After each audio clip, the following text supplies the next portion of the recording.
34 سال کی شادی کے بعد آخر کار میں اب اس نتیجے پہ پہنچی ہوں کہ میں اس رشتے کو ہمیشہ کے لیے ختم کر دوں۔ میرا طلاق سے متعلق ایک سوال ہے اور میں چاہتی ہوں کہ آپ سب لوگ اس میں رہنمائی کریں۔ یہ ہماری ایک دوست نے ہمارے ساتھ شیئر کیا تھا اور ان کے ہی کہنے پہ میں اب آپ لوگوں کے ساتھ شیئر کرنا چاہتی ہوں۔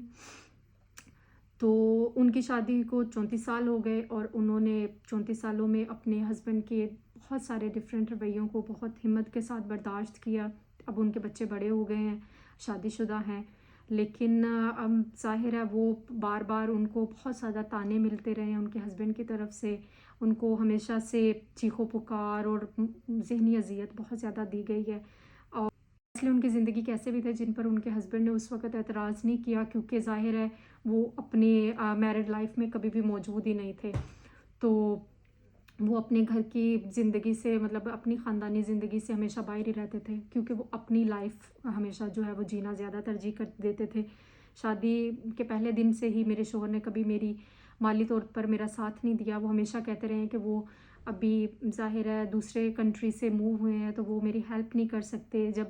اچھی میری انکم آنے لگے گی تو میں ہیلپ کروں گا۔ یہ ان کے ہسبینڈ ان کو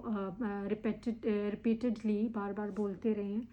اور لیکن جب اچھی جاب ان کی شروع ہو گئی تو تب بھی وہ اپنی کمائی صرف اپنے اوپر خرچ کرتے تھے، اور کبھی وہ باہر اپنے ٹورز پہ جاتے تھے یا اپنی کنٹری میں جو ہے وہ ٹور کرنے کے لیے چلے جاتے تھے، لیکن ہمیں اور میرے بچوں کو انہوں نے کبھی بھی کچھ نہیں دیا، اور وہ 4 مہینے کے لیے ہماری زندگی سے غائب ہو جاتے تھے۔ لیکن میں جو تھی مطلب وہ جو وومن ہے وہ الائنس اور بینیفٹس پہ یہاں پہ گزارا کر رہی تھی۔ مطلب یہ یو کے کی لائف ہے اور یہاں پہ ظاہر ہے کچھ لوگوں کو اگر وہ اس چیز کے لیے ایلیجبل ہیں تو ان کو الاؤنس وغیرہ بھی ملتے ہیں۔ تو میں نے بہت سارے جو ہیں وہ اخراجات وہ خود سے برداشت کیے ہیں۔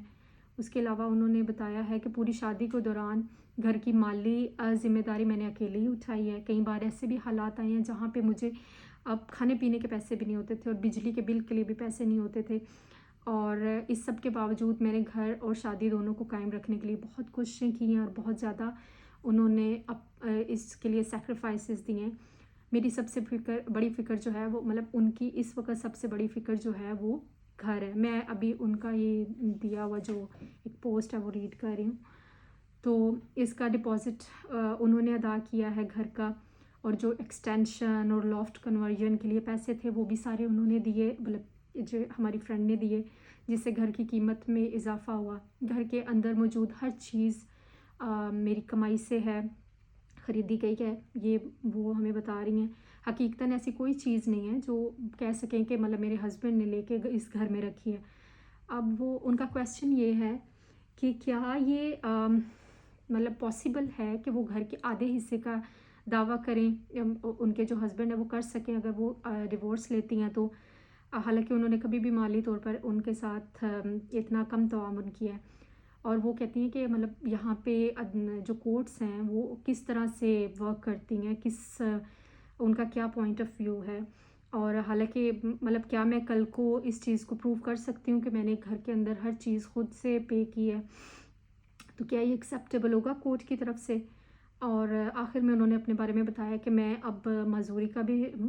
شکار ہوں، اور اپنی ضروریات کے مطابق میں نے گھر میں کافی چینجز کروائی ہیں، جیسے کہ ویل چیئر ایکسیس کے لیے میں نے پوری جو ہے وہ چینجز کروائی ہیں، دروازوں کو چوڑا وغیرہ کروایا ہے۔ تو اب میں پریشان ہوں کہ اگر میں گھر چینج کرتی ہوں تو مجھے نئے گھر کے اندر جا کے بھی یہ ساری چینجز کروانی پڑیں گی، اور کیونکہ مجھے گھر بیچنے پہ مجبور کیا جا رہا ہے، اور اس عمر میں آ کے میں اس طرح کے جو اتنے بڑی چینجز اور ان سب چیزوں کے لیے میں تیار نہیں ہوں، میں بہت ہی پریشان ہوں۔ اور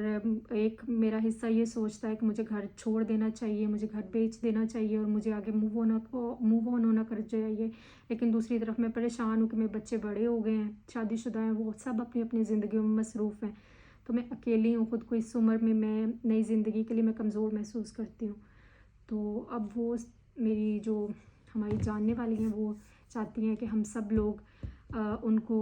اپنی اپنی رائے دیں اور ان کو وہ سجیسٹ کریں جو ان کے لیے بیسٹ ہو۔ آپ میں سے اگر کوئی بندہ ان کی رہنمائی کر سکتا ہے تو پلیز کامنٹس جو ہیں وہ ضرور